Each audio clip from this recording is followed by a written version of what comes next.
Hi, I'm Charles Martinet, and you're listening to Scene World Podcast.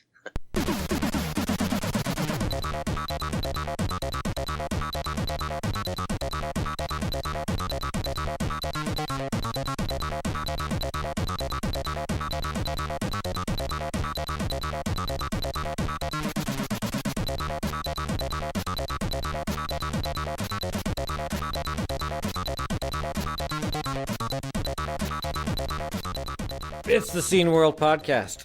I'm me. Joerg is there. What's happening, man? Hello. Well, what's happening? We are recording another issue of Scene World Podcast. And I'm standing up. Hey, yay. I'm sitting down. Great. In a minute, we're going to be talking to Paul Solomine. He is the organizer of a video game con, which is a pretty much the biggest video game con in New Jersey, in the tri-state area maybe, which I went to this past September 11th. It was a Sunday. I didn't make the Saturday that it happened, but yeah, I did make it up in time for Sunday. And there's actually a video on YouTube if everyone wants to go to our YouTube channel. Yeah, youtube.sceneworld.org. Yes, it was a good time. We had fun. Bought a couple cupcakes, but I had to put them in my pocket and they got a little smushed. Yeah, nice. It wasn't that nice after they'd been smushed in my pocket. I ate one. I ate one because I felt bad for buying it and not eating it, but you know. You can't always win. Yeah. Yeah, so go and watch that, people. And thanks again, AJ, for being there. Not a problem. And making a video.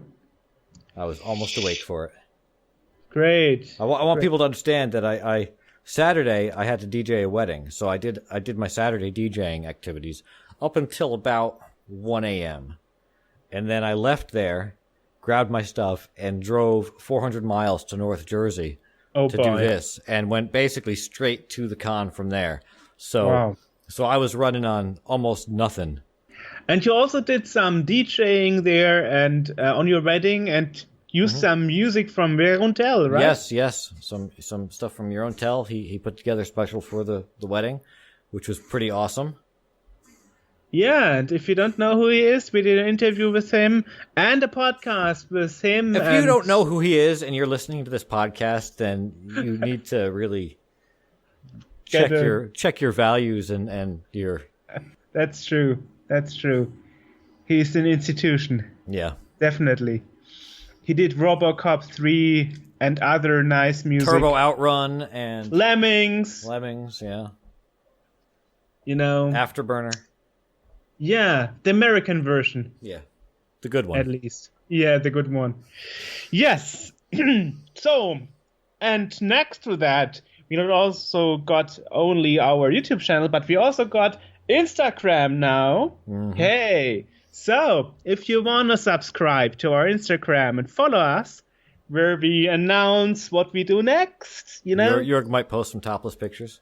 Yeah. Free the nipple. Hashtag. Nice. And it's Scene World 64 is our Instagram name.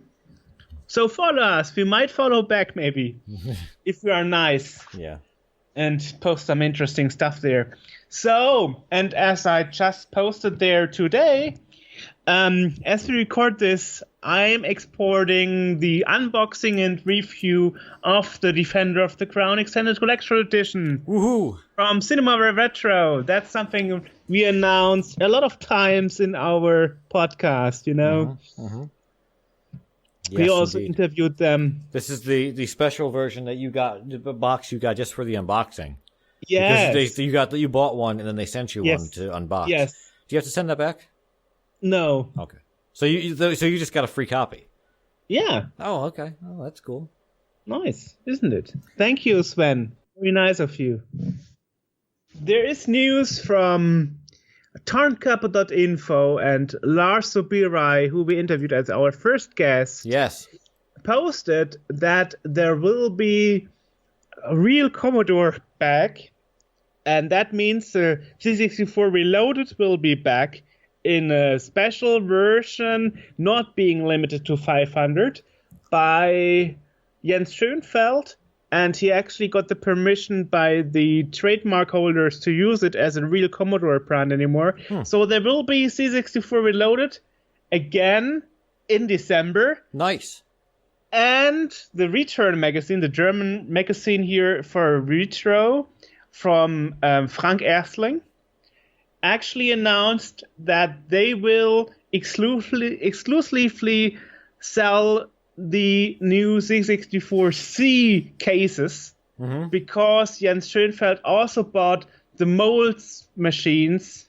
Jens Schoenfeld got the molds from Dallas Moore in Texas, who also did the Kickstarter, and now Jens Schoenfeld did some changes to the molds, and there will be high-class quality, Frank Erstling said, and they actually announced that they are doing this exclusively selling part at least for a year, maybe longer, at Gamescom. Okay. That's official. And they will come in C64 colors and C64 SX colors. So not in red, see-through, and blue, Okay. but in the original Commodore colors. Okay. You just put together a machine with one of those the remade 64 cases, yeah? Yeah, a year ago already, on our last Christmas, I did that, Christmas 2015. Right. And recently I used a long board, a Pratt bin board, and so bought that on eBay from the Netherlands, Right. and put together well, an old new machine, you could say. I think they're So- all. You could get almost all new parts, and they'd still be an old machine because you can't get the newer chips. I mean, they don't make them anymore. Yes, but for my Reloaded, I actually used chips that weren't used before. So they weren't really second-hand. Right. Right. So it is possible, at least, when you know where Well, to new buy old it. stock. New old stock you can get. Yep. I'm actually looking for that stuff too. So you got to share some sources with me because I just got I received, as I'm sure a lot of other people have as well, got word that the SidFX project is moving forward. They're going to begin manufacturing soon, and so I should presumably be getting. We should all be getting them in whenever November or whatever it is that they're going to do this, and I got to find a Sid. Well, I still have like 10 lying around, Oh well, send me but one. some of them actually don't sound right. But yes, I could send you one, no problem. See, this is what I've been doing. All right, there's a recycling center in town here, and they've got a little booth, a little box for electronics, and because this is not my job yet, Scene World. And when is this going to be my job? But because this isn't paying the rent yet. I have a real kind of job that I go to, and one of the things that I do is I'll do I volunteer to do the recycling at this recycling center. So I'll load up some stuff, usually not much, into this big giant van, and I go down, and then there's this box here for old computer stuff, electronics. And so I always find like some old laser printer from 1984 that I can throw out, and I'll block the entrance of the thing with the van and go in there. And I found old Ataris and some Apples and some 16-bit Macs and stuff, but never any Commodore stuff yet. But I'm hoping that eventually one of these weeks I'm going to go in there and there will be a C64. It doesn't need to work. I just want the SID chip out of it. In fact, I'd prefer if it didn't work, because I don't want to take a working C64 and cannibalize it for parts. That's something I wanted to talk about for this podcast introduction. Yeah. So when we did the C64 Reloaded review, Yes. and Kevin Castillos did it, Alteras, and there Very were good people. review. Yes, you have to watch it. youtube.cmworld.org, and people were asking us a couple of questions like, can I unplug the joystick without switching off my Z64? Can I plug headphones and unplug them without destroying my Z64? And I always said we are not going to give any comment on that, And here is why. So, let me explain you why. On the Pratt bin, the first C64 version, there wasn't a protection of the SIA chip that would make the keyboard and the joystick work. So if you keep the C64 on and you unplug your joysticks, if you're unlucky, you could at some point break your C64 keyboard and joystick ports, and it would not work anymore. And I know that because I've got a C64G where this actually happened. So my grandfather back then had to exchange the SIA chips because people broke it by making mess with the joystick ports. The newer C64C had actually protection diodes in front of the circuit for the SIA chip, so you actually can remove or unplug your joysticks. And then there was this other thing when I got my Mega Drive, and I was like, wow, I can use the Mega Drive game controllers on my C64.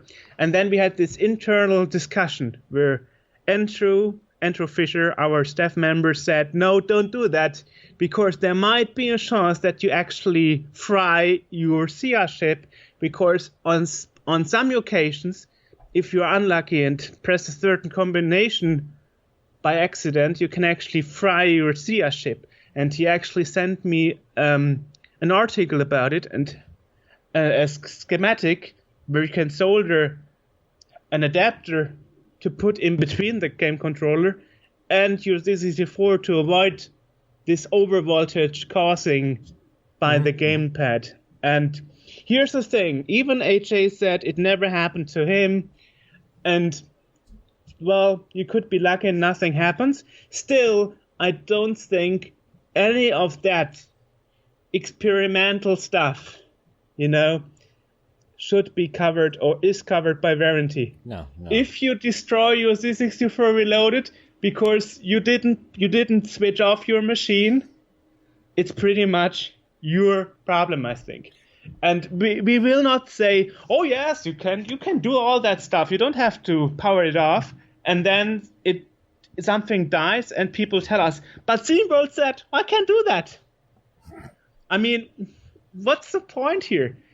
If you have an old machine, handle it with care. That's my point of view. Well, yeah, I think that goes without saying for anything at this point. Yes.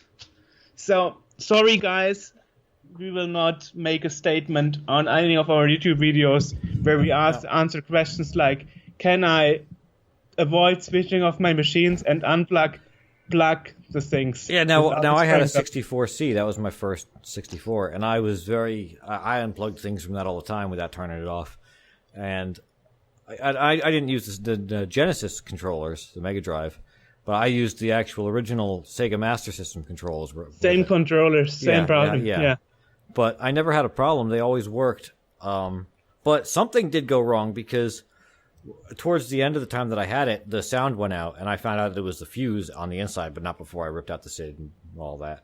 But so something shorted out and overloaded the fuse, and I don't know what I did. But I mean, so there is damage that can be done, and there are some. So, and that machine is long gone at this point. But something did damage it towards the end. I don't know what I did to do it. But so you do have to be, especially now when these things are 30 years old, you got to treat it like a 30-year-old piece of machinery, understand that it's not as young as it used to be. And maybe even if it could do it back then, if it could handle that kind of thing, maybe it can't anymore because it's old. And even with the C64 Reloaded, because that was my point. I mean, why should Jens implement protection in case somebody does something stupid? I don't think if you destroyed your C64 SIA chip by using Mega Drive or Master System controllers, that Commodore would say, "Oh, no problem, it's still covered by warranty." No, it's not. Well, if you told them, you'd be like, you wouldn't tell them, "Oh, I was using a Sega controller." No, you just be like, "It just doesn't work anymore." Yeah, but anyway, my point is, don't try it. The Because bottom line nowadays- is that nothing that's made by Commodore has a warranty anymore anyway, because there is no Commodore. So don't break anything, because nothing is ever going to be covered. Yes, but anyway, don't expect us to tell you what you can do with your Commodore Retro without destroying it. Yeah. That's totally up to you. And as it's nowadays known that at least the Mega Drive controllers can destroy your CR chip, why trying it? What's the point? Yeah. Do you really want to go the risk and fry your machine? I mean, I would rather build the box for €5 and have it connect in between to make sure nothing can happen to my Z64. That's actually what I'm doing. I have this little box between my Z64, and whenever I want to use the Mega Drive controller, I connect it, and it's all good. Yeah. I mean, nowadays we have the knowledge. Nowadays we have the internet. Nowadays we have access. If you want to a all really the nice cable controller, connection. use an emulator and use like a PlayStation controller, an Xbox controller, and that's right there. that solves Right. everything. Nothing's going to short out there. Yeah, and that's also true. No, and my point was just don't ask us of Scene World to tell you if you can plug or unplug your stuff without turning off your Commodore 64 Reloaded, because that's really well, I mean, why would you be so lazy? It's not hard to switch off a machine to connect or disconnect a cable. Yeah. I mean, remember, this is not USB. This is not plug and play. This is, even though it's a newly made machine, it's still a Commodore 64. Mm-hmm. That was my point. Yeah. Okay. So what else have we got going on? Yeah, you said the SID upgrade is coming out soon. Yes. Mm-hmm. SID FX. SidFX, yes. You can find that at sidfx.dk. It is the ultimate SID solution, they say, and it's no soldering, and you can, it's pretty much, this is plug and play. You can swap between two different kinds of SIDs. You can have them both going at the same time as a stereo SID. You can do all kinds of stuff. At the moment, they're not taking any more orders. Ordering is closed, so. There is a waiting list. It's an extremely optimistic waiting list, because I don't know of anyone that's going to drop out at the last minute. but aside from that, I ordered the one for the Reloaded. Obviously. Yes. Which one did you order? I ordered the one for the 128, which I think is the regular old C64. Great. Because I have a Commodore With 128. the longer cable. No, I think it's actually the shorter cables. Okay. But it was for whatever. I think it was regular 64 and 128, and I think that the 64 Reloaded was different. And there was also one of those three options was also for the SX64. Mm-hmm. Yeah. Yes. So so that's coming out, which it looks really, really awesome. I don't like to make too many alterations to stuff, or rather, if I was going to put a second SID in, my expansion of choice for a lot of things is just a cartridge. Rather than opening things up and messing with things, I prefer just to plug them in. But this is one of those deals where I will make the sacrifice, and I will open the computer, and I will drill holes in it and whatnot for this, because it looks that cool. So yeah, pretty neat. And I'll do a review of that, maybe. Wow, great! I'll totally do a review. Yeah, I will totally do a hardware review of that when I get it. I will go to town. Great. I'll make that pledge right now. Great. And soon coming out, Bombshell, right? Yes, Bombshell Bombshell will be coming review. out soon as well. Yes. That'll be. I'm working on that. I'm awaiting some good footage of gameplay. I will provide that. No Yes, problem. that Joerg will provide. Yes, and there's news from 3Rams. I mean, people who follow us, they remember we did an interview, 2 interviews actually. One for our 5th podcast with 3Rams, and the other one was for the museum in Frankfurt, the film museum. Yes. And we had 2 questions, like, why don't you do Kickstarter? And when there is a successor for Commander Keen. Mm-hmm. And the time is now. Oh. Now there is a successor of Commander Keen. It's called Rogers, and it's going on by Kickstarter. Ooh. Whoa. Okay. Yes. So it's nice. They have been listening to us, AJ. Yeah. Really happy. Really happy. And there will be a box version for $100. Okay. Yeah. Cool. $100. Yeah. Okay. All right. That's relatively reasonable, I think. Yes. Yeah. Well. So I asked Mike. If they can't do an affordable box version, if they can't do an affordable box version, and so they came up with that $100, so €100 box version. That's pretty neat. Yes, it is. Yeah. So go to Kickstarter and go to Rod Rogers, the Return of the 90s Era Apoche platformer, and there you can find it. Okay. And it's a week to go when you listen to this. Right. So make your pledge and support them. Nice. They are actually pretty far. They have a goal of $50,000, and they are already reached $38,000. And 50 grand might seem like a lot to some people, but really for a video game, that's nothing. That's a drop in the bucket for what these things normally cost to make. Yeah.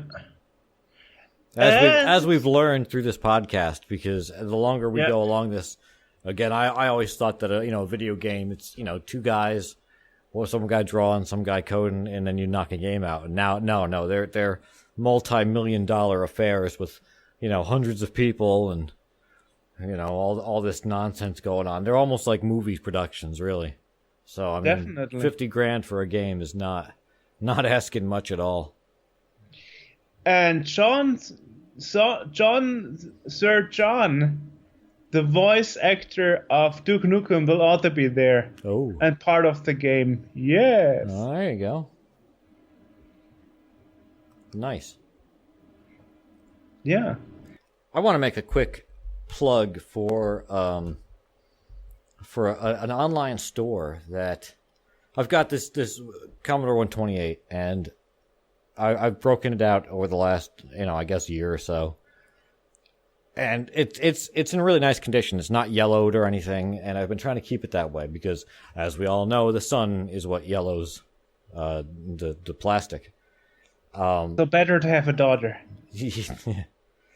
Yeah. So I've been using a towel to cover this thing with for a while, and it's just not convenient, and it doesn't work very well. I found a cover online on eBay, and I bought that, and it's a fake leather cover. It's black, and it has Commodore 128 on it, and it's custom embroidered or stitched or however it is. But it's a small store, and they make covers for. I mean, I'm looking at Dreamcast and Jaguar and Intellivision and old Atari systems and Sega Genesis and all these different VIC-20 and the 64, all these different things. They make custom covers for them, and they're really nice, high quality covers, and they're like $15, $18. So it's totally worth it. And I just wanted to. Because this cover is pretty awesome that I got, and I just sort of wanted to give them a shout out and a plug on the show for making something cool. Nice. And the store, if you want to see it, is it's stores.ebay.com/Papa Nanny Fun Stuff.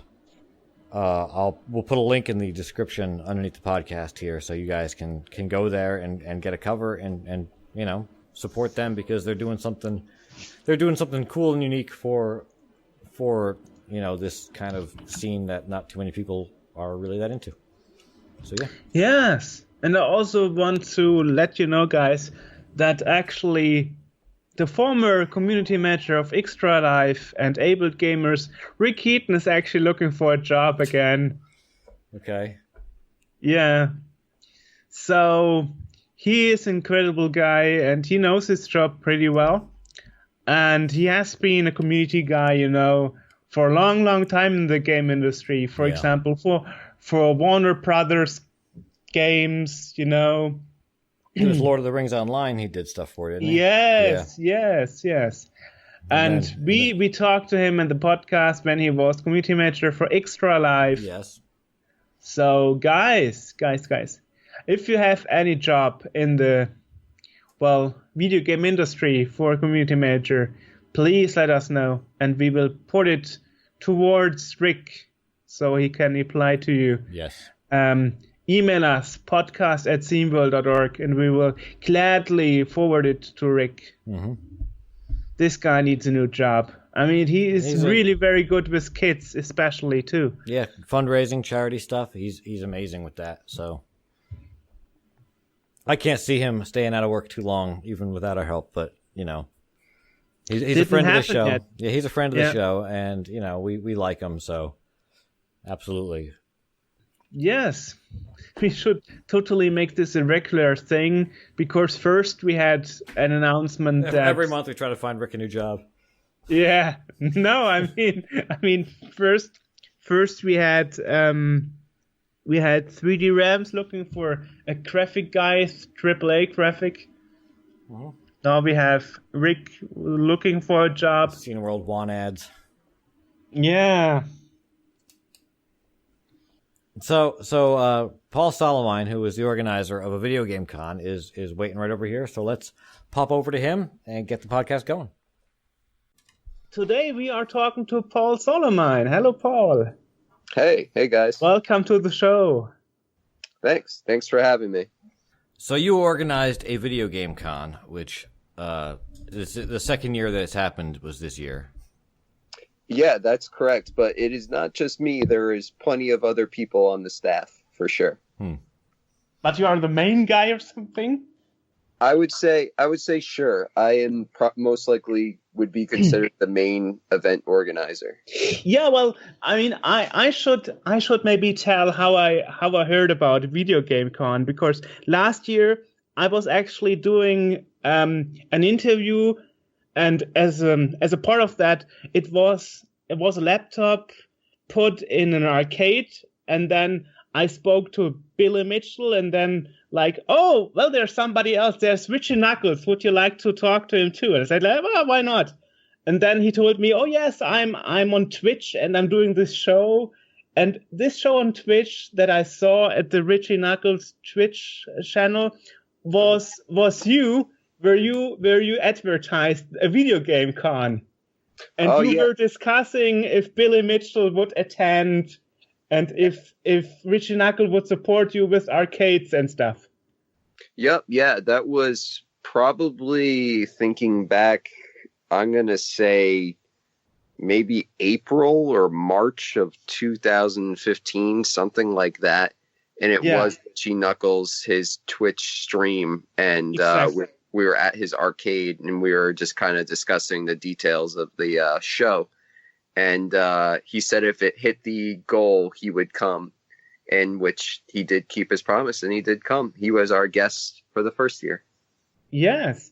And it's interesting because AJ and we discussed about it, and he said, there's nothing in New Jersey. If there was something, I would totally Yeah, Joerg's attend been there. talking about getting me out to Germany for Gamescom and sending me this place and that place, and it's like there's nowhere near here. And then this comes up, and it's like, oh, that's down the street from my grandma's house. Yeah, there you go. I mean, that was probably one of the main reasons why this even started, was because I go to a lot of, I guess, gaming-related events, not even just conventions, just general, like maybe competitions too. And I always realized at the bare minimum, I was driving 2 hours. There was nothing in a less than a 2-hour driving radius to where we held the convention. Nothing really in New York City or nothing really in North Jersey. So that is really one of the main reasons why a video game con exists as an annual event. And you started via Kickstarter. Yeah, I mean, generally we did start by a Kickstarter. It was more so to gain awareness, because our goal was really low. It was only $4,000, which was the estimate for just reserving the venue at the time for one day. And we did reach the goal. And, I'll be honest, even if we didn't hit the Kickstarter, we were going to do it pretty much anyway. But it was a good way to gain, awareness and advertise the existence and just sort of, bring up the hype of a convention in New Jersey. And the first one, I mean, it really went over. I mean, it was packed. Yeah, definitely. There was about, give or take, it was probably the real number was probably like 2,476 or something like that. But we just said 2,500, and there was about 2,500 people that were definitely in our registration system for one day that day. And it was a mosh pit when there was a 1 day convention, for sure. Definitely. I would say you would definitely have seen the difference going to both years.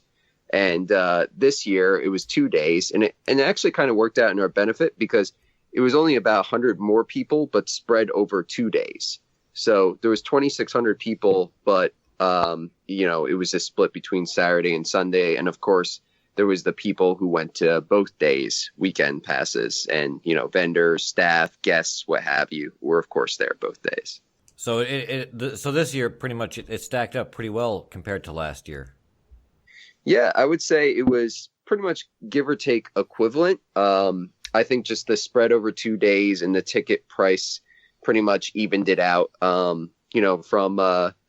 From an organization standpoint and a cost perspective, like basically everything like doubled, like just to run the show in terms of costs and time and commitment. It was just times 2 is what it all came down to. It's interesting because I remember last year we were discussing about the ticket price, and AJ was like, "This can't be real. This is too cheap. This is too low for an entrance fee." And I told him, "Well, it's in the Kickstarter. I'm pretty sure it is. It is the original price. I don't know how much it was, like $10 or something, or 12. I don't know. It was pretty low." Exactly. That was definitely a driving force to having so many people jam packed into one day. I mean, the ticket tiers were at first $10 on Kickstarter, then $15 in advance, and then $20 at the door. Very simple. And I think that's why a lot more people committed to coming to the convention, because it was just so low. I mean, I can't even think of any other event in the tri-state area, period, where I can spend $10, $15, what have you, to go to it. It doesn't exist, and I think that's why there was just an overload of people in one day. And it worked because it's a risk going to a show the first year. You don't know if it's gonna stink, or it's gonna be awesome, or it's gonna be somewhere in between. You're pretty much accepting to go to the unknown.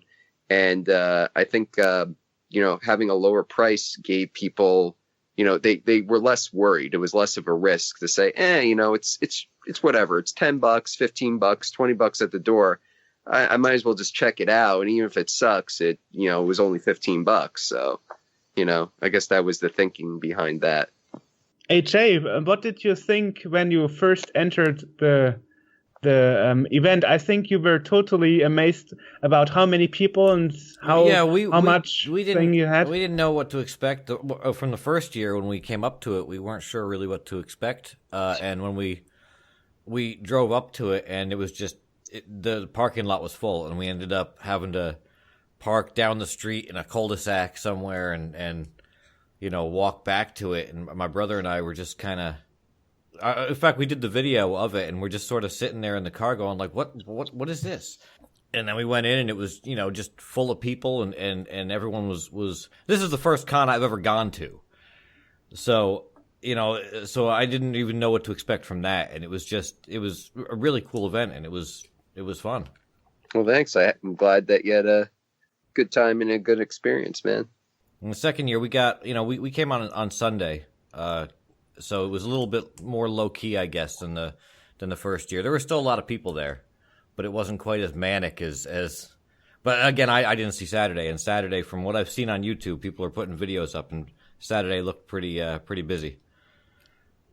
Yeah, definitely. I would say it was definitely more people for sure on Saturday, without a doubt.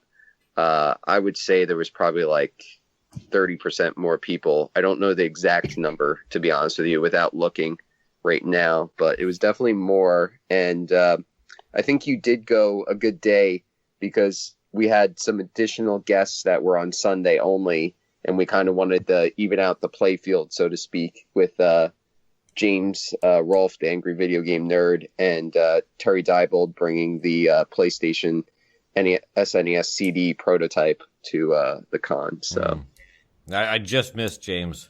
He must have just left when I got there. It was a midday signing. Yeah, but he was a good draw to have that day. I mean, even if it's kind of it's sort of a half day. I think it ended sort of early. I mean, getting like a name like that in there is sort of good to keep interest in and get people to come back. And I think the other thing to bring out, I guess, because we're kind of discussing comparing year one to year two, is that we definitely brought up the amount of arcade machines. That was for sure. There was close to 80 this year, and definitely a widespread variety of everything from classic gaming to 70s, 80s to the 90s, as well as even the 2000s with a lot of Japanese specific music and rhythm games that were at the show. And we brought 16 total candy cabs filled with pretty much the top tier 2D fighters, as well as some Neo Geo shoot 'em ups, and as well as some just action run and guns like Metal Slug were in those as well. And so that was just definitely a big draw, and probably my highlight, actually, just to walk in that room and see 80 arcade machines going at once. Was awesome from at least my perspective, to just bring all that and gather it to one place. Yeah, there were a lot more than last time. I remember last year it was maybe half the room was full, and then there was kind of like a standing room for if anything was happening on stage. And this year, it was the entire room was just games. Yeah, and that was the goal. So I guess we succeeded, and we definitely increased, I guess, the amount of people on the staff for tournaments as well, so we could run a little bit more tournaments throughout the 2 days. So that was spread out too. And the console room was pretty much give or take the same. Unfortunately, we didn't have a lot of like rarer stuff this year because it's kind of a scramble to get the console room together. But we did have, give or take 80 total consoles in there, not including the tournaments. And, there was a lot of stuff, everything from, Atari 2600, pretty much the present on free play, and everything was pretty much being played on CRTs. And we also had, I think another great thing for me was just the amount of PVMs we had. We had a row of at least 8 or 10 PVMs, all with variations of TurboGrafx / PC Engine setups.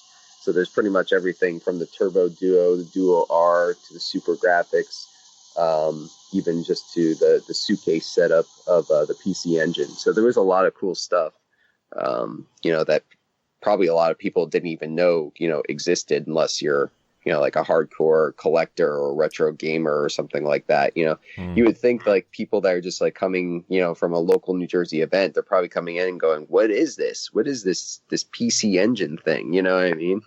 So a lot of people have no idea what that is, So it's pretty cool, I guess, to expose people to our hobby and, bring that to the show.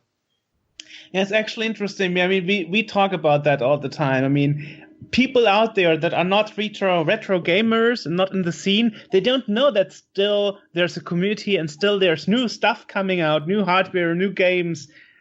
People don't know that, So, yeah, it's pretty much true. Yeah, I was telling my friend over here that she had it still does have actually a 3DO, the old 3DO systems growing up, and she has probably like 15 games that were ever made for it. And I was saying to her, you should bring this up to one of these cons one of these days, and she's like, no one will ever want to touch that thing. Like, well, yeah, there's 4 of them in existence, and you've got one. Yeah, exactly.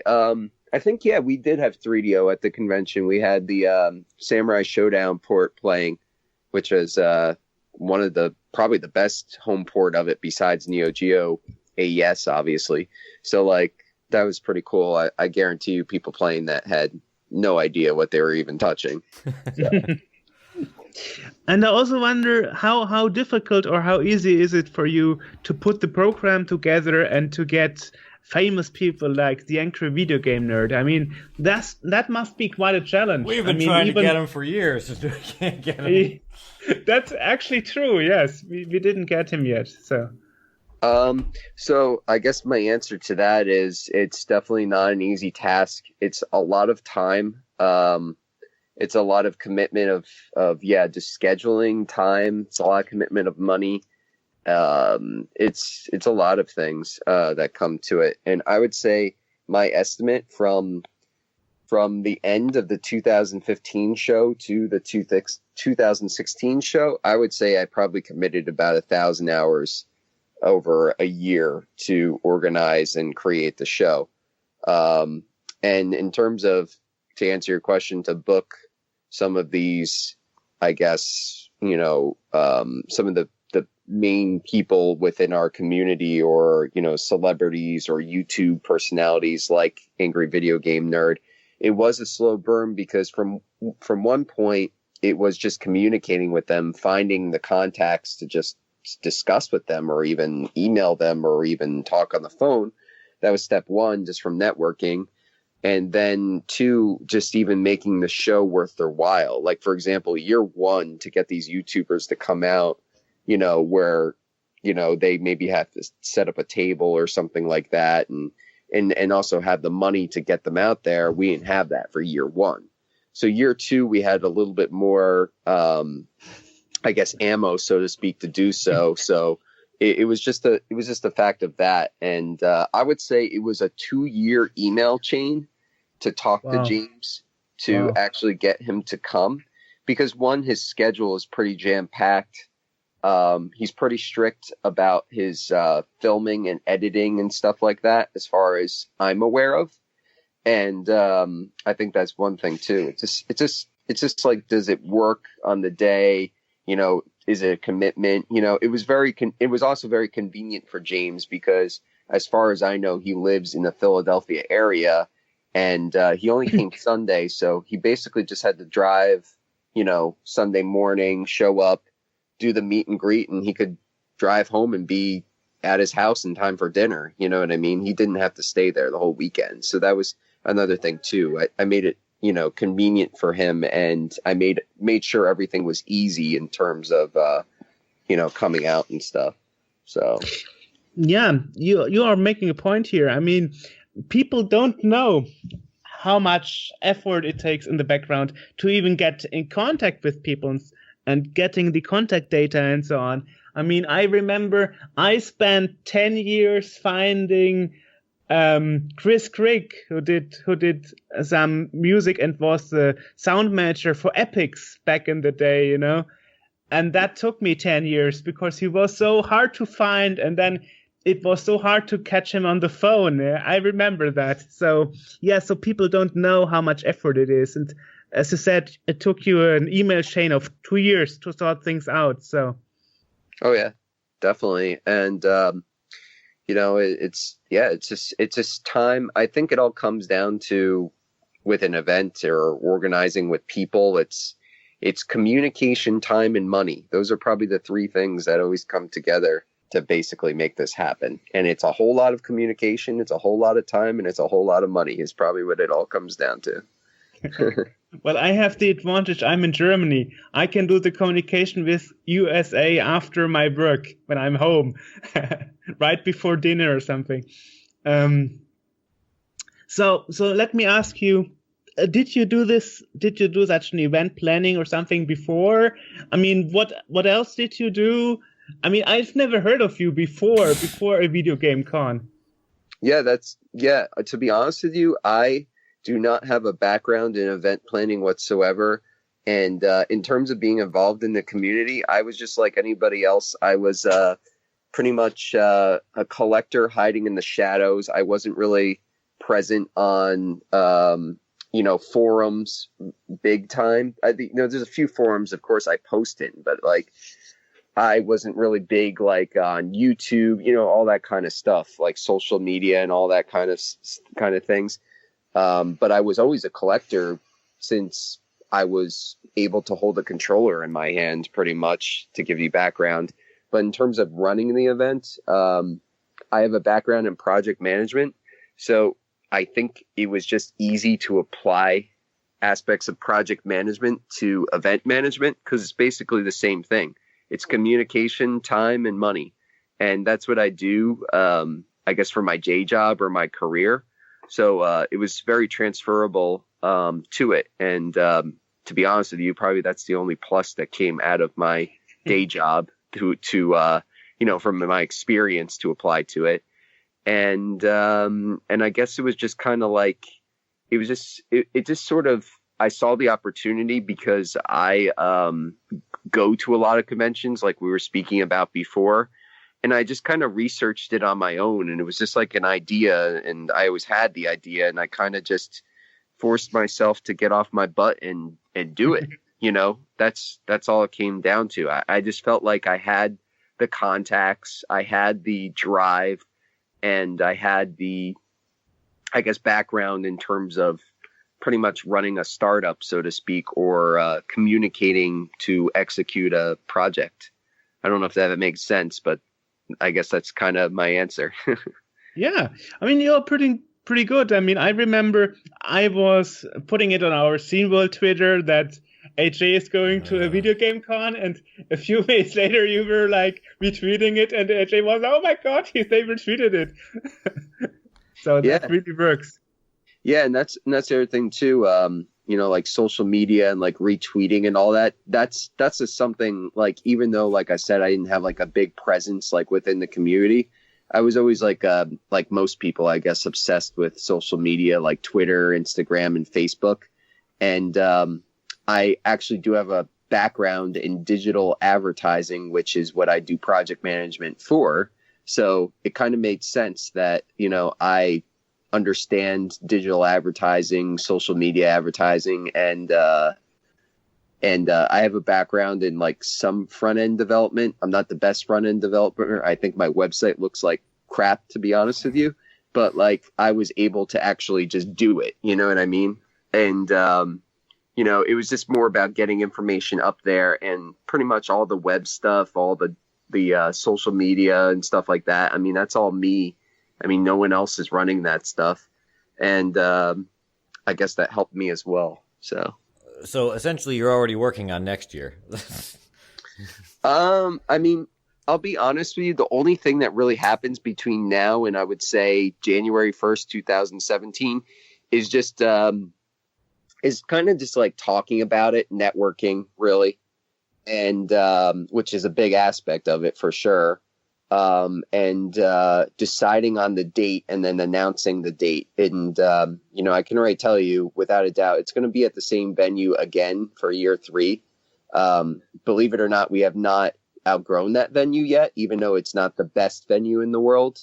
But what else was I going to say? Yeah, it's just reserving the venue. And in the next few months, I just go to conventions as, another person attending, or maybe we have a table from like a table swap, and pretty much I just network. I meet people, I meet vendors, I meet other YouTubers, stuff like that. And I talk about it and I say, hey, September 2017, our next one's coming up and we're year 3, that's pretty much all that happens.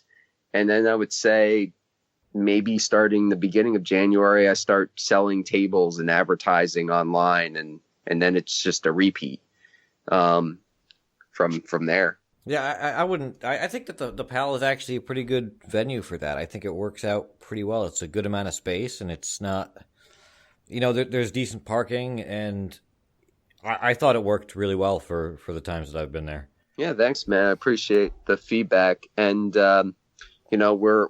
we definitely adjusted even to using the PAL as well, because I don't know if you noticed, but we were running shuttles for overflow parking. So we were prepared for, lots and lots of people to come, and we'll still do that idea so that we can expand to having more people. I mean, pretty much, I think that venue over the course of 2 days could probably handle 4,000 to 4,500 people throughout the weekend pretty easily, believe it or not. And, once we go beyond that number, then we have to think about moving somewhere else. So is there something you have already in mind that you want to make different or improve for the next year?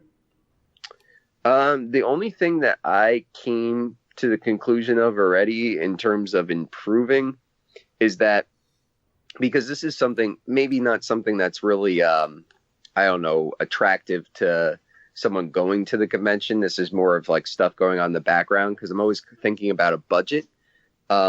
I'm just thinking about removing things that really weren't needed, you know what I mean? To basically save some money for the convention and put the money elsewhere. For example, we printed a lot of T-shirts. We sold a lot of T-shirts, but we didn't sell as many as we had hoped. I just kind of picked up on the fact that people don't care about like swag and freebies and stuff like that, like little details. So I'm going to probably remove money for the budget for that and put more money towards the things that people love, like, more cool arcade machines, buying more consoles for the free play room, or, paying for more guests to fly out and come, and paying for like their hotel rooms. So it's mostly just kind of just shifting things around and putting more oomph, so to speak, into the cool stuff that people really want. But hopefully the T-shirts can be reused for next year. Yeah, we failed on that one because we did print the date on it. But yeah, exactly. But that's fine because it's no worries. We'll just be using those as freebies for the next year. Just cross out the year in marker and put the different year. Yeah, we could do that. But pretty much, I mean, we did it this year too. We just give away the T-shirts for people who win casual tournaments, or just, throw them at people during panels, that kind of thing. Mm-hmm. And I'm sure people still appreciate it. Oh, yeah. Well, next time, subtitle the show Back in Time. Yeah. Yeah, there you go. AVGC 2016.5, Back to the Future. Yeah. Yeah, kind of. Yeah. So here, I'll ask you guys, what do you want to see at the show next year, or improvements or changes, and what guests would you want to see at the show? Because that's the thing. You can't always have the same guests over and over. You got to mix it up a bit, right? I didn't, when I got there on Sunday, I don't recall exactly what time. I think it was probably around 1 or maybe 1:30. We didn't see too many guests. And the main thing that I could think is almost, and it's probably my fault for not really looking too hard, but I didn't really know where the guests were supposed to be and when they were going to be. Yeah, unfortunately, that was a downfall this year. We actually had programs printed, and the printing got messed up. So we just decided to not even hand them out, believe it or not. And we just had things going on a screen and a website. So for 2017, we're going to print them even farther in advance, so we can make sure that the printer doesn't mess up, and go from there. Those are the little things. It's kind of stressful that you actually can't even control, because you're giving your faith in like so many other people or other businesses to make deadlines and stuff. Right. But yeah, that was one thing that other people said. We actually had a map and stuff like that on the schedule. And even year 3, what I'm even thinking is I'll look into is possibly like other conventions use it came to me, Guidebook, which is just an app. Too Many Games has it. Like, you just download it and you can see the map, you can see the schedule. So we'll be looking into something like that, but most likely it will just be a piece of paper printed out so you have a map schedule. Yeah, that's what you did the first year, was a full kind of program with a map and a list of what was happening and when, and that was great. I was expecting that this year, but it didn't. You had issues with the printing, and I should have probably looked online before going in, but. Yeah, well, we'll definitely have that, man, for sure, without doubt. But yeah, we'll probably go from there. We'll probably just like duplicate that idea, just printed schedules and online stuff. But yeah, I mean, guests so far have been great. With Billy Mitchell the first year, and Richie Knuckles. And there were people the first year that I didn't even. You could tell they were running around with cameras, and they had these things on their shoulders. The professional camera harness. And these guys are from YouTube. I have no idea who they are, but they're from YouTube. Yeah, you must be a YouTube guy. Yeah. Yeah, and that's actually a big thing for our convention. Like, there's a lot of up and coming YouTubers or big YouTubers. Most of the big YouTubers that we, of course, invited as guests and, obviously got them to travel out here and stuff like that, and gave them a place to stay. Like, those people we announced, but there was a lot of up and coming YouTubers local to the convention that showed up and just did video coverage. Like, if you search a video game con on YouTube and look at the uploads in the past month, I mean, I think it's up to like maybe 20 vlogs that were uploaded, something like that. I mean, there's some pretty good videos too, like a lot of good coverage. Like, you can really see what the convention looked like easily on YouTube. And I would say I think we had like 10 YouTubers as guests this year. And a lot of them, I would say, key YouTubers that are part of the retro gaming scene on YouTube were there. I mean, we of course had James, Angry Video Game Nerd. We had Gaming Historian, Pat the NES Punk. We had Review Tech USA. We had Shane Lewis from Rerez. We had Silvermania. We had 8-Bit Eric. We had Bad Graphics Gamers, and I'm sure there's somebody I'm forgetting, but those were people that were definitely there. So how does it feel for you to make such an event and having so many known people appearing for your event? I mean, it's definitely, I would say, in terms of a feeling, it definitely feels good because I do get, I will be honest, I'm not trying to be negative or anything. I don't make all the money in the world from doing this. This is definitely a passion project for sure. Without a doubt. I definitely get a sense of accomplishment from it because it's just something I wanted to do. I'll be honest with you dudes, I don't get any accomplishment from my day job. That just pays the bills, I feel you. Yeah, exactly. I would say most people would agree with that, but I would say that, that's what I really get from it is the accomplishment. And I do get to meet these people and, from having these guests here and stuff like that, the thing I've learned is that they're just everyday dudes like all three of us.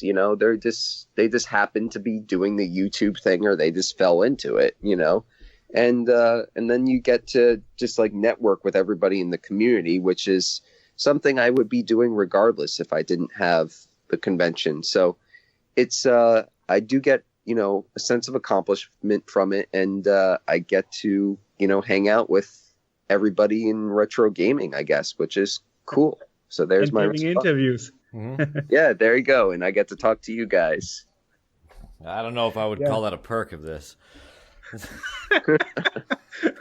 Well, I mean, I just saw you online on Facebook the other day, and so like, okay, let's message Paul. You replied, so that was it. Then I came back to it and asked you again, do you have time this Sunday? You said yes.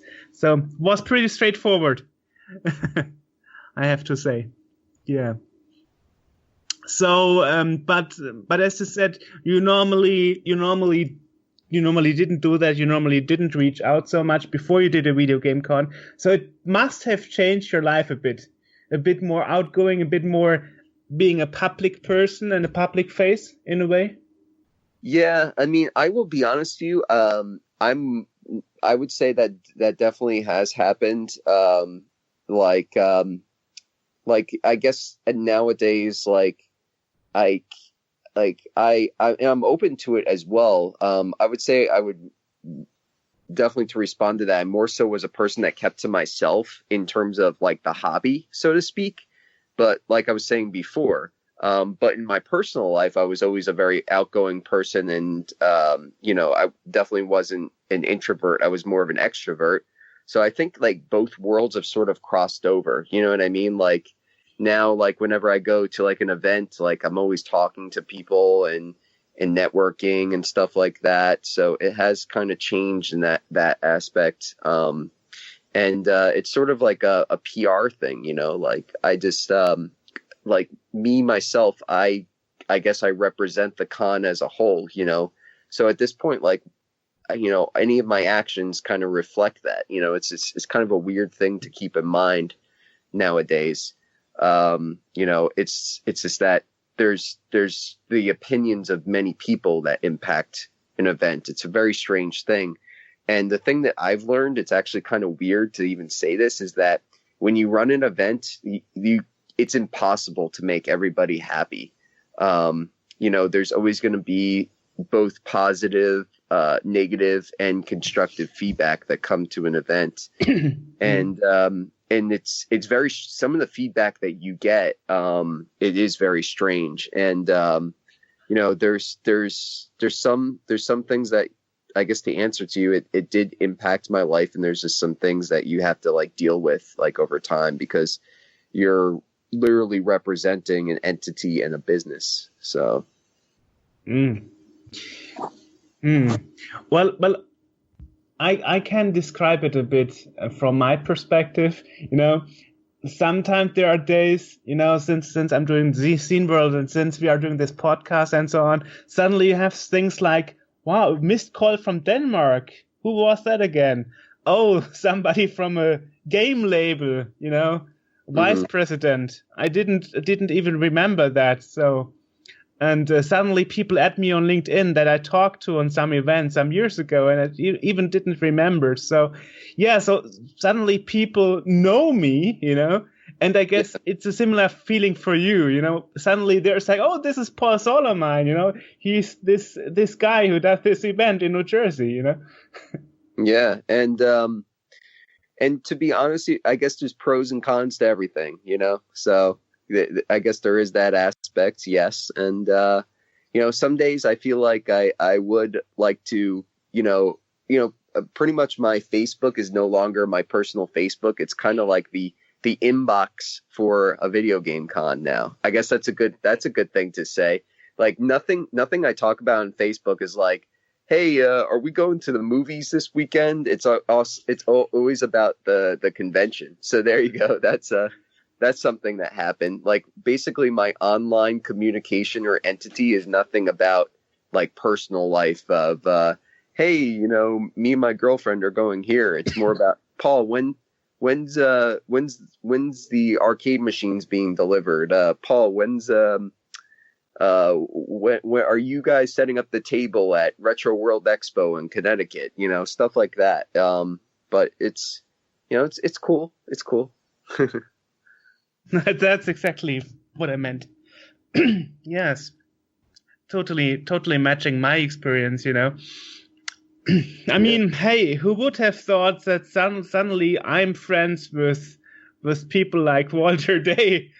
Never thought that would happen someday. So hey, nowadays everybody's connected with each other. So pretty normal nowadays. Yep. And you know, but it's cool though. But at the end of the day, it is pretty normal. But it's definitely cool because end of the day, that is the whole point of a convention or doing these things, is that you connect and associate yourself with like-minded people. Like, you know, I thought growing up, it's kind of a weird thing to say. Like, I'm looking at your video right now. You have an arcade machine sitting right behind you. You know what I mean? Stuff like That's true. Yes. Yeah. That I can definitely see that clearly in the video. And like, you know, me growing up, like, I always thought I was the only one that was, you know, keeping all these retro, you know, at the time they weren't retro games. They were the games that I grew up with. And I would keep everything. And I didn't think that was like, you know, it wasn't a thing. You would think that everyone, you know, traded their games into, you know, in America, there was Funko Land in I'm going to say the early to mid 90s. And then, of course, later there was, you know, gaming places like Software, etc., or EB Games. And then eventually it all became GameStop. You know, everyone traded in their games. I thought game collecting was, you know, not a thing. But then over time, through the internet and our community, I found out there was plenty of like-minded people, you know, always returning to games of the past. You know what I mean? So I guess it was just cool. You know, that's probably the coolest thing about this is, you know, why these things exist is that we can meet with each other and share our love for the hobby, you know, that we have. So that's definitely cool too. I mean, the whole perspective changed for us. I mean, Nintendo releasing an NES clone kind of for Christmas, you know, and suddenly you have like new competition Pro for your C64 or Amiga, you know. Who would have thought that suddenly you get new hardware for old machines and even new games for old consoles, you know? And even people who see my arcade, the first thing they ask is, does it work? I said, yes, of course. I wouldn't put it in my living room if it wouldn't work, you know? So, yeah. So it really changed. Then you suddenly realize, okay, nowadays it's hip again to be retro. And there are a lot more than just you who have the same feeling and the same passion. Yep. Definitely. And it's because of us creating these events or even having like this podcast conversation, the hobby is expanding and it's becoming more mainstream and more people by the day are getting interested in this. Something that was, you know, almost like taboo or something that was not really something people even acknowledged as a hobby besides playing the games themselves is now normal. You know, people always told me I collect electronic trash. Yep. And then, there's there's the saying, I don't know if it goes worldwide, but they always say one man's trash is another man's treasure. You know, so that's a common saying as well. And and now it's becoming that everybody's trash is now everybody's treasure. So, you know, so that's one thing to point out, which has changed over the past 5 years more so than ever. Well, for once, it's good because now you can get new hardware for old machines. I mean, it was just announced that around Christmas there will be new Commodore 64 produced and new cases.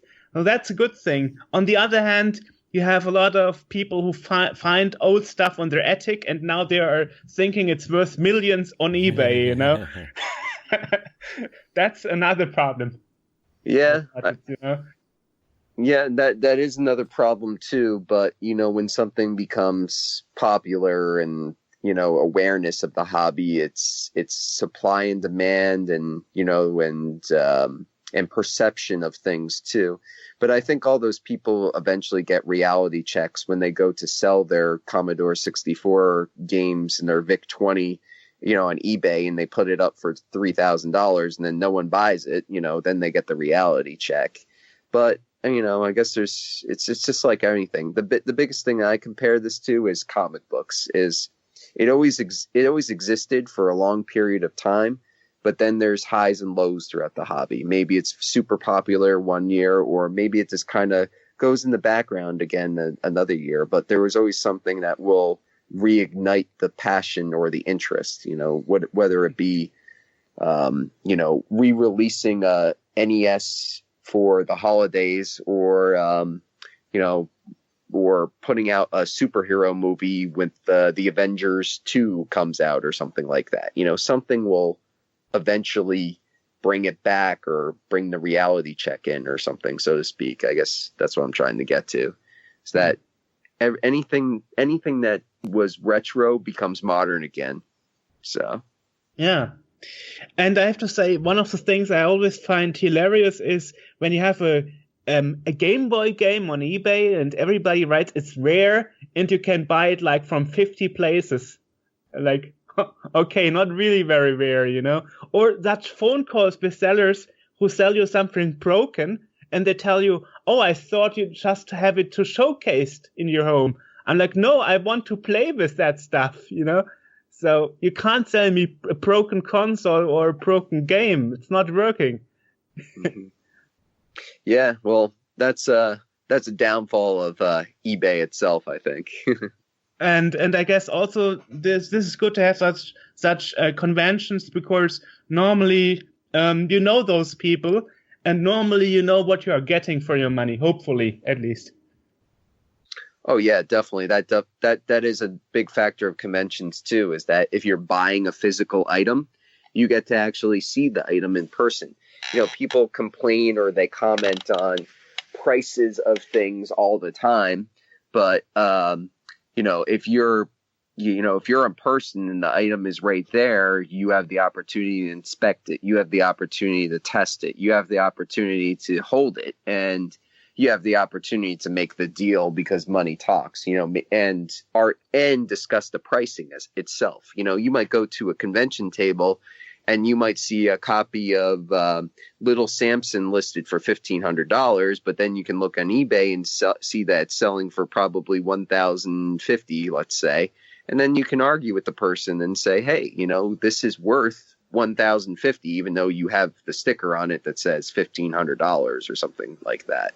So that's another thing that drives people to conventions too, which is a good thing, that you can see these items, you can purchase these items, and you can, have the discussion or the argument of the price concern or the rarity right there and on the spot. And that's a thing too. I'm a collector, obviously, of why I started to run this convention, and now I make literally maybe 5% of my purchases for my collection on eBay, and everything else is done at events now.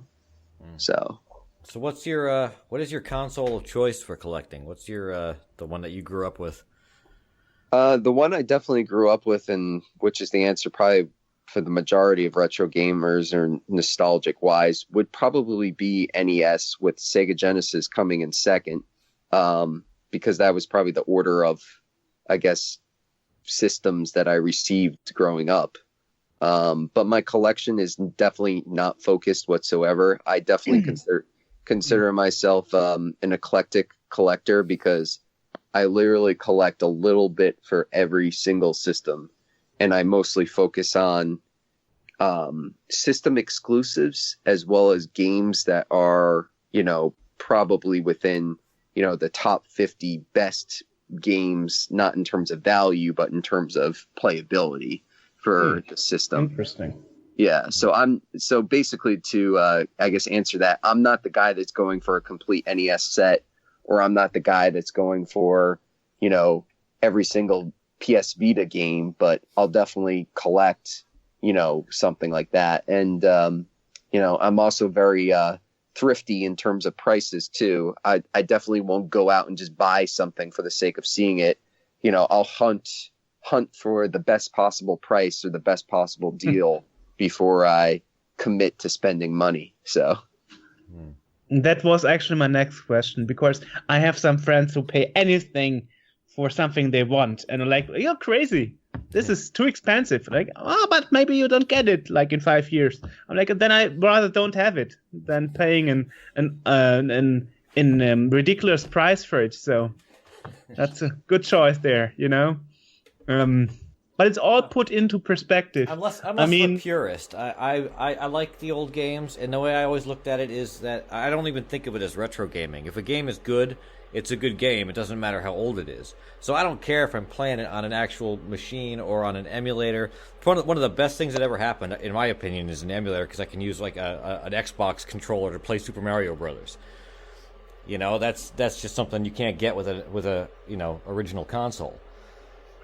I prefer the original hardware. Well, I'm the total opposite here. a lot of people do prefer the original console, but I'm kind of I don't know. I like to configure my stuff. I'm a lefty, so I like the controllers backwards, and I would say I'm even in the middle ground of both of you guys, because in terms of playing, I will play on anything. I play on both. I alternate. Like, maybe I'll play on emulation or something else for the sake of convenience, or I will play on the actual system too. I have both set up, so to speak. And in terms of playing, I would say most of my focus on playing nowadays is all modern gaming, like PlayStation 4, Xbox One, Wii U, and PC, and of course the handhelds, 3DS and Vita. And all my collecting is heavily focused on retro. You know what I mean? Because I've played most of these games over time, growing up. I don't know how old you guys are, but I'm 30. And 34. And well, there you go. So I'm about that too. Yes, of course. So you're exposed to pretty much all the generations of gaming too. But let me put it this way: if I go to a retro convention or a video game store and I pick up, a few NES games, I'm not going to rush to pop it in and play it. I'm going to be like, all right, I have it in the collection. Cool. I remember playing this game. Maybe I'll return to it. I'll play it on emulation, or maybe I'll play it on my EverDrive on my NES. But it's just more so to have it, to actually physically hold the game, so to speak. And then, 90% of the time I'm playing the latest game that came out on PS4 or something like that. So. Well, I'm a PC gamer, but I have new games on a PC. Yeah, so I play new games too. But one thing I've noticed is, in my personal life, apart from the hobby, coworkers, friends who don't share my hobby of retro gaming, there are the good old times when there was Maniac Mansion, Zack McCracken, those games were awesome, or Ski or Die or something. And I'm yes, for you this is past, but for me this is present, because I'm still hanging out with friends playing that, Mm-hmm. And actually I've met Ron Gilbert on Gamescom last year. So for me it's interesting, because what is past for other people is present for me. It's present and future, hopefully. This is always me. I always felt like this is weird, because they have it like a memory, and I have it like a present it's like thing. It's in my living room. Yeah, exactly. That's my thing. That's cool. Yeah, I totally get you. And people are like, what, you still have that thing? Does it even work? And why do you keep it? I'm like, why not, So I don't have to complain about having played it in my youth and how good those days were. Now I can play it now and realize that, oh no, winter game still does suck. Well, he isn't a fan of winter game. I like it. But you mentioned networking before. And one of the best things I felt is that I'm able to speak to the heroes of my youth, I can talk to people like Chris Hülsbeck or Dave Lowe, who did all the home computing game music conventions, like Street Fighter 2, and that's really awesome. And I think maybe you feel the same when you have a VIP person to your show coming. I'm like, I always wanted to meet this guy, and now I have him on my show. Yep. Oh yeah, definitely. It is very cool to have the opportunity to invite people that you actually are a fan of, and you can make the choices and stuff like that. It is very cool. And I guess I can say is that it kind of happened this year. It was definitely a cool factor, because I was always a big fan of Angry Video Game Nerd, Gaming Historian, and Pat the NES Punk. To actually have, it was a moment for me to realize, that these were people that I'd been watching or following or, listening to their podcasts for literally years. And then, and then to have them in person and then just talk to them like they're just, a buddy or a pal or something like that they're just another person is pretty cool. You are absolutely right. It is pretty cool thinking about it. Yeah, I had the voice actor of Mario wishing me Merry Christmas on WhatsApp last year. I was like, wow, I even didn't know that he has WhatsApp, but he found me and he remembered that we had an interview with him. So that was nice. So yeah.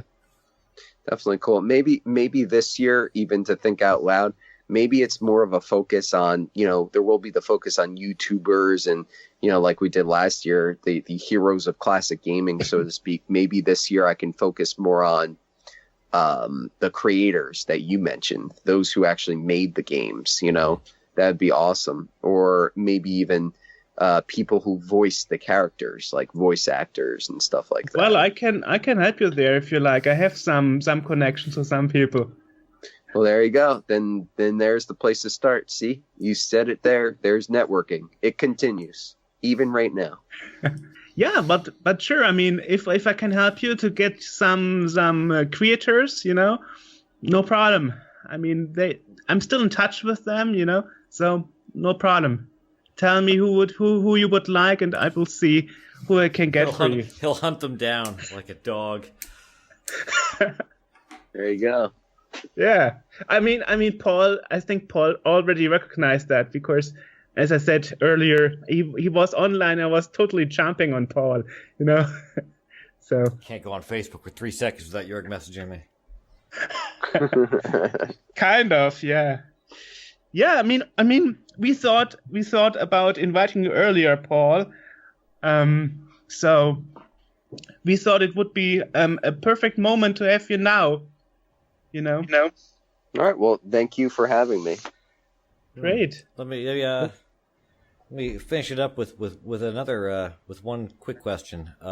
Any really good memorable moments from either of these? Because in the first con, when we were getting ready to leave, I think it was actually your brother was there. He was working security, I think. Mm-hmm. And he pulled me aside and he goes, see that game over there? He's like, when I was a kid, I had this game and I had the high score in it. And then we sold the game years ago. And now at the con, he found the same game is running on this console. And his score is still in there.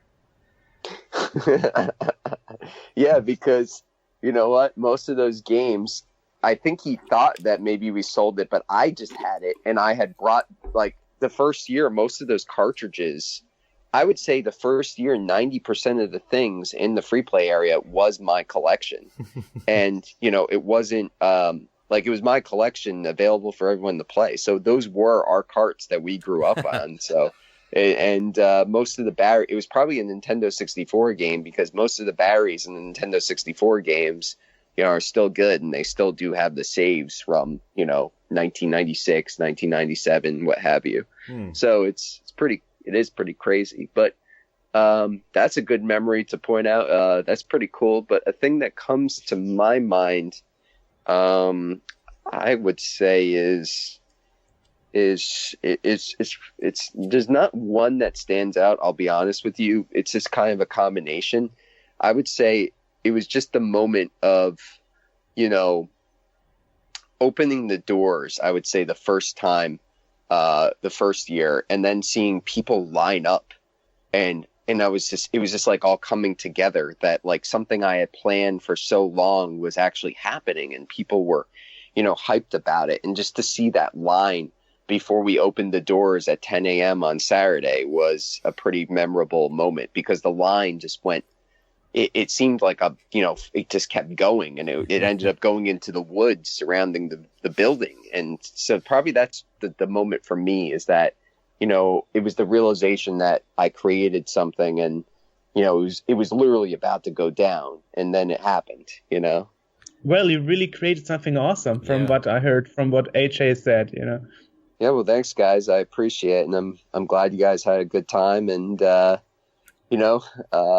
and I'm looking forward to kind of experiencing other events of other people, coming up in the next month. Because even around the corner, AJ, I think you are, like you said, local to Parsippany in October. I guess is kind of a plug for my friends. Is October 15th and 16th is Retro World Expo at the Oakdale Theater in Connecticut, and that's going to be another event, which is kind of our sister convention because it's very similar to ours, and a lot of our friends run that show. So that should be a blast. Cool. Maybe you even come international, Paul. Maybe to Gamescom. Yeah. Joerg's obsessed with getting everybody to Gamescom. Yeah, because I run a booth there for Scene World, So yeah, he wants so everyone to come there so he can stalk you at the con. Right. Yeah, and I always hear about Gamescom that it is pretty much the biggest video game convention on the planet. It is the biggest one. Yeah, 500,000 visitors. That's this crazy. Year. Yeah, that's crazy all in itself. maybe 1 year, because to be honest with you, I have to plan in advance for that one. If anything, if I were coming over to there, I would probably have to plan not only the convention itself, but plan around it to actually explore the surrounding areas. And No problem. Yeah. yeah, exactly. I mean, the date is already known, so. Yeah, and then there's the other thing of taking off from work, and then we'll see where that goes. So hopefully I can line up those days, man. Or you make your event close to Gamescom, and then you can take a whole span of time off in a row. You know, like making your big holiday at one place. I don't know. There you go. Maybe one day. Maybe 2017. I don't think. Maybe that's too early. So, do you have any other plans or projects in your mind, or is a video game con your thing, and that's your only thing you plan to do in the near future? That's pretty much it right now. The only other ideas maybe that were a possibility that sprung up were maybe to start doing some more YouTube things, because everyone always points out to me that just the things that I do in my free time are things for YouTube content. So maybe I will. For example, right now, as I talk to you, the video is not on. I'm standing in my game room, which is a room entirely dedicated to gaming, and I'm surrounded by literally thousands of video games. So just literally maybe videos of my collection and talking about collecting, and then videos of Let's Plays, because I'm constantly playing a lot of weird, not mainstream games, and maybe just give like exposure to that. And, you know, just being in the scene and going to these events, you know, it wouldn't hurt to capture it on video and go from that. The thing is that my only problem is I have time to make the content. I just don't have time to do the editing. So that's something that I need to look into. Maybe I combine forces with someone or something like that. But that's pretty much the only other idea that I've really had. Well, become a famous YouTuber, then you make it your primary living, and then you can exit your other job, and problem solved. No? Yeah. And you know what? It's funny that you say that. As cool as that would be or whatnot, it's weird to say this. I don't even think I would want that, man, to become a YouTube personality. I guess I would rather just kind of be a normal gamer. Just maybe that's why I have never done it. It's kind of getting deep if I think about it out loud. It's that I just kind of like just playing games and kind of, just doing it, not having to worry about, capturing it or something, because playing games is my form of escapism. It's my outlet, so to speak. So I don't know. We'll see what happens though. Well, I never thought we would sit here and make a podcast, Suddenly things turn out the way they do without you planning it, Yeah. Sometimes things just come together, man. Well, thank you for sitting with us for this. Yeah, and thanks again for having me. Yeah, we will see you again at next year's Video Game Con. All right, cool. And definitely keep in touch. All right, will do, man. Thanks a lot. So that was Paul Solomine. He was the organizer of a video game con in Parsippany, New Jersey, which we went to. Perfect. Joerg is looking online. We mentioned earlier Red Rogers. What's the news there, Joerg? So, as you all know, we spoke to 3D Realms, who is also a publisher of games by Interceptor Entertainment, by Frederick Schreiber. And we asked in our last interview in the Museum of Frankfurt if they are maybe planning to bring up a successor of Commander Keen. And they didn't talk about that back in the day last year. But now they actually had a Kickstarter for a game called Red Watchers. and it's a successor of Commander Keen. And they actually successfully funded it. And Mike Nielsen told me he considers to continue the funding over Indiegogo. Okay. So maybe go to Indiegogo and have a look if there is something called Red Watchers in Indiegogo. But they met their funding on Kickstarter. Yes, they did. But some projects they try to do extra pledging over other systems. Mm-hmm. For example, Star Citizen that is Right. still collecting pledges. Except the Kickstarter funding happened years ago, but you can still get a pledge. So 3D Realms is considering doing something similar with Red Rogers of Interceptor Entertainment. Yes, so that's it. Of course, we will keep an eye on that, and we will keep in touch with them and see what's happening with that. I mean, Duke Nukem 3D was something that I had as a teenager. At school we played Duke Nukem 3D.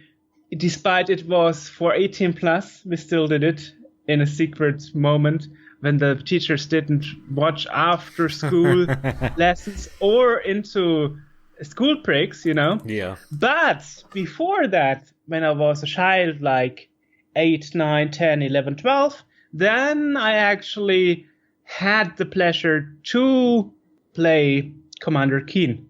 So my starting track... Well, Commander Keen wasn't Commander very... Commander Keen wasn't like an adult thing at all. Commander Keen was like, kids could play that. That was just a generic kind of side-scroller, right?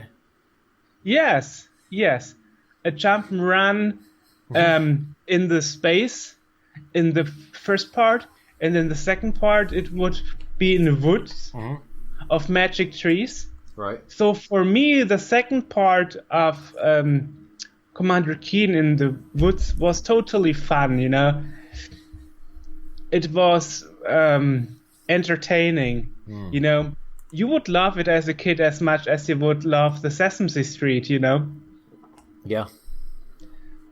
And if you compare to that, the Sesame Street actually has spread around the world. It's available in almost any country in the world, Well, that's ironic because when I did a Google search for Red Rogers, I kept coming up with Fred Rogers, who I don't know if you are familiar with. Well, you got to be familiar with Mr. Rogers.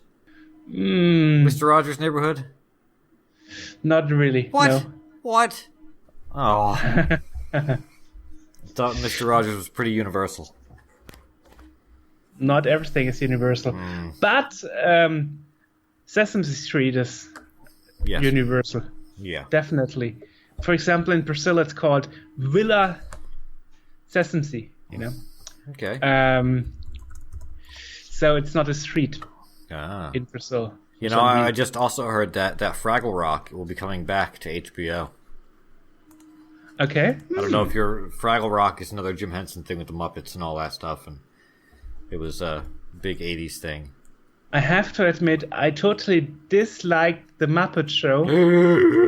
Yeah. That's sacrilege. I totally love Sesame Street, Okay, well, but pretty much there's a lot of overlap. I know, but I didn't like some of the overlap. Anyway, what I liked is there was a movie, where Sesame Street characters would be on the move. Uh-huh. I totally loved that, Follow That So Bird, I would think was what the kind one. of soda do you have? Well, sweet ones with gummy bears. I totally remember that part. Uh-huh. Yes, well, and John Sir John is actually returning and has a role in there too. The voice actor of Duke Nukem. Oh, hey, there you go. Hey,